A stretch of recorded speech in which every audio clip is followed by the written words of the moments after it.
আসসালামু আলাইকুম আরহামতুল্লাহি ওয়া বারাকাতুহু। শুভ সকাল প্রিয় গাইস। আজ 5 জুলাই, রোজ শনিবার। সবাইকে জানাই আবারও শুভ সকাল।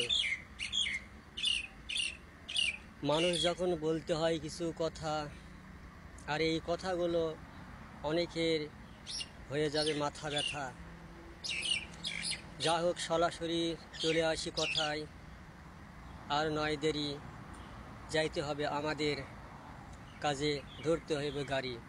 তবুও বলতে হয় কিছু কথা। মানুষ যখন আমরা কথাটা সরাসরি চলে যাবে রাজনীতির উপরে।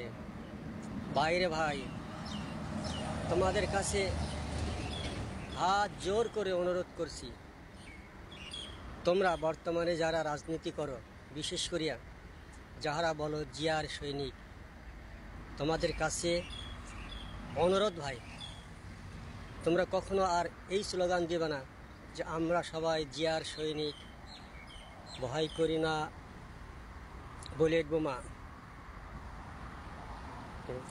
আমরা সবাই জিয়ার সেনা, ভয় করি না বুলেট বোমা। এটা মানায় না ভাই। কারণ শহীদ রাষ্ট্রপতি জিয়াউর রহমান আমি সামনাসামনি দেখেছি যখন আমাদের এখানে এসেছিল, 10 হাত দূরেও না। এত সৎ একজন ব্যক্তির নামে তোমরা যে মিথ্যাচার করো, কারণ এটা মানায় না। তোমরা ভাই ধর্ষণ, চাঁদাবাজি করো, যেটা জিয়াউর রহমানের সময় ছিল না। আমরা যখন রাজনীতি করেছি, জিয়াউর রহমান পরেও 90-এর দশকে আমি যখন এইচএসসি সেশন 1992-93 সাল, আমাদের ভিপি ছিলেন দুলন ভাই, সান্তাহার সরকারি ডিগ্রি কলেজ। আমরা ভাই রাজনীতি করছি, এরকম চাঁদাবাজি হয়নি, খুন তো হয়নি, ধর্ষণের এরকম তো প্রশ্নই ছিল না। কিন্তু ভাই তোমরা এখন জিয়ার নাম নিয়ে যে সমস্ত কাজ করতেছো, এতে শহীদ রাষ্ট্রপতি জিয়াউর রহমানের আত্মা কষ্ট পাইতেছে ভাই। তাই তোমাদের কাছে আকুল আবেদন এবং অনুরোধ, তোমরা যা পারো তাই করো, কোনো সমস্যা নেই, কিন্তু জিয়াউর রহমান নামে এইরকম স্লোগান আর দিও না। কারণ তিনি একজন সৎ এবং নিষ্ঠাবান লোক ছিলেন। অন্তত তার আত্মাকে শান্তিতে থাকতে দেন জান্নাতে। তোমরা আর এই সব স্লোগান দিয়েন না যে আমরা সবাই জিয়ার সেনা, ভয় করি না বুলেট বোমা। কারণ জিয়াউর রহমানের সেনা আমরাও ছিলাম।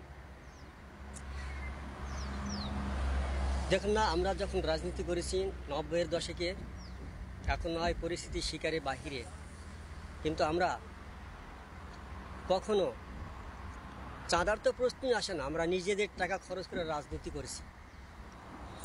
আমাদের এমপি যখন ছিলেন তাতে কিছুই ছিল না। আমরা সহযোগিতা করেছি, মাইলের পর মাইল হেঁটে তাহার পোস্টার করেছি, মাইকিং করেছি, পোস্টারিং করেছি, দেয়ালে দিয়ে লিখনি করেছি নিজস্ব টাকা খরচ করে। আমরা কখনো বলিনি যে আমরা আমাদের এটা দাও ওটা দাও। হ্যাঁ, তাই ভাই তোমরা এই মিথ্যা স্লোগানটা আর দেবেন না। কারণ আজ জুলাই 1 বছর হতে চলল, মনের তো কোনো পরিবর্তনই হয়নি। আগেও যেটা ছিল এখনও সেটাই চলতেছে। তাহলে লাভটা কী হলো এই গণঅভ্যুত্থান হয়ে? শুধু শুধু কিছু তরতাজা পান জীবন দিল। জীবনটা কি এই চাঁদা, সন্ত্রাস, ধর্ষণ এইগুলোর জন্য দিয়েছিল? না। তাদের আশা ছিল জামাতের জীবন শেষ, কিন্তু পরবর্তীতে যাহারা আসবে তারা যেন মাথা উঁচু করে, কাঁধে কাঁধ মিলিয়ে, চোখে চোখ রেখে কথা বলতে পারে সবার সামনে। কিন্তু তোমরা আজ শহীদ রাষ্ট্রপতি জিয়াউর রহমানের সুন্দর দলটার কত দুর্নাম করতেছ। তাই তোমাদের কাছে অনুরোধ, হিসাব করা যায় এই গণঅভ্যুত্থানের পরে 9টা মাস, 10টা মাস চলতেছে। আমরা ভাইরা কন্দলের মাধ্যমে প্রায় 150 জন মৃত্যুবরণ করলো। তাহলে লাভটা কি হলো? বাইরে ক্ষমতা চিরস্থায়ী নয়। দেখুন না, শেখ হাসিনা কতবার বলেছে যেটা আমার বাবার দেশ। ওবায়দুল কাদের তিনিও বলতেন, কি বলতেন? বিএনপি ভুয়া ভুয়া ভুয়া। যাজ্ঞা, অনেক সময় অনেক মন্ত্রী থাকে, তাদের মাথা একটু ডিস্টার্ব থাকে, হয়তো সেরকম ছিল ওবায়দুল কাদেরের।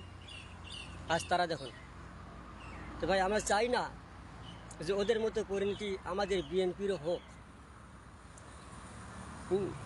দেশপ্রেমে উদ্বুদ্ধ হন, সবাইকে সাথে নিয়ে ভালোভাবে সুষ্ঠু একটু রাজনৈতিক ধারা গড়ে তুলুন। আমাদের দেশে সব আছে, শুধু ভালো মন মানসিকতার কোনো নেতা আসলো না। তারেক রহমান চেষ্টা করতেছে বহুত, কিন্তু আমরা কর্মীরা সেটা নষ্ট করে দিচ্ছি। চাঁদা তুলতেছি, ধর্ষণ করতেছি, পুলিশের গায়ে হাত তুলতেছি। আর ভাই, পুলিশ রাষ্ট্রের আমলা কর্মচারী যখন যে দল যাবে তাদের সেই দলের কথা মতো কাজ করতে হয়, কারণ তারা অনেক চাপের মাঝে থাকে। দেখলাম কোনো এক বিএনপি নেতার ছেলে অপরাধ করছে, সেখানে পুলিশ গিয়েছে ধরতে, পুলিশের উপর আক্রমণ করছে। এটা সম্ভবত রংপুর ওই সাইডে হবে। আর ধর্ষণের কথা তো বাদই দিলাম, চলতেইছে এইগুলি ঠিক না ভাই। এই দুনিয়াটা ক্ষণস্থায়ী। আজ আছি, দুদিন পরে আমরা চলে যাব। ভালো কিছু করলে সেটা অনন্তকাল, বহুকাল পর্যন্ত মানুষ মনে রাখবে। হয় ভালো হন, নাহলে একেবারে খারাপ হন। কারণ এই দুটা জিনিসই মানুষ মনে রাখে। ভালো থাকবেন, আশা করি সুস্থ মন মানসিকতার রাজনীতিক ধারা গড়ে তুলবেন। আজ এই পর্যন্তই, আবার কখনো আসবো হয়তো ছোট্ট কোনো ভিডিও নিয়ে।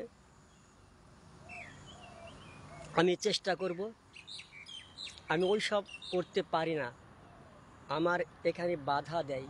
কারণ কারো ছবি স্ক্রিনে উঠাইয়া ভিডিও করা, এটা আমার যায় না।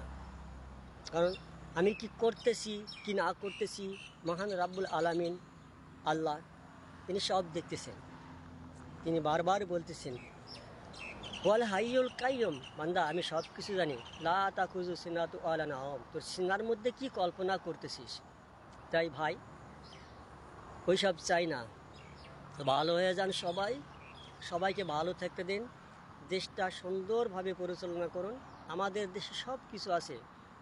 সাইদি সাহেব তার একটা ওয়াজে অনেক দিন আগে শুনেছিলাম যে কি নাই আমাদের দেশে, সব কিছু আছে সোনার বাংলাদেশে, শুধু নাই সুস্থ মন মানসিকতা সম্পন্ন একজন নেতা। যাই হোক, ভালো থাকবেন, একটু ভালো নেতা হওয়ার চেষ্টা করবেন। আজ এই পর্যন্ত, আবারও বিদায় নিতেছি। আসসালামু আলাইকুম ওয়া রাহমাতুল্লাহি ওয়া বারাকাতুহু।